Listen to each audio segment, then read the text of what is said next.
Hello friend, in this short video you will learn everything about the smartphone Realme 10T in a couple of minutes.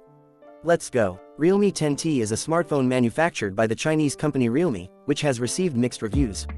The design is considered outdated compared to its competitors, with an 8-megapixel front camera and widespread use of plastic being the main drawbacks.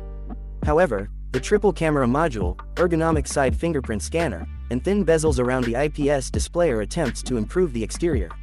The IPS screen itself has a high Full HD Plus resolution and a brightness that is sufficient for direct sunlight. The display's 90 Hz refresh rate contributes to the device's smooth performance. The MediaTek Dimensity 810 processor, with 8GB of RAM and a Mali G57M C2 graphics processor, is not as attractive for mid-range smartphones as it was a year ago. Although it can handle launching modern games, not all of them will be fully functional, and some popular, resource-intensive games like Fortnite or Genshin Impact may experience lags and freezes, even at the lowest graphics presets.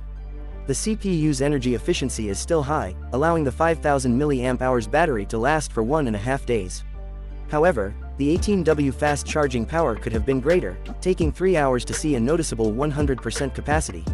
The phone's internal memory size is a definite strong point, with an impressive 256GB expandable through micro SD cards. The primary cameras are a mixed bag. Users may be disappointed with the useless 2-megapixel auxiliary sensors and evening photo capabilities of the 50-megapixel Samsung main module.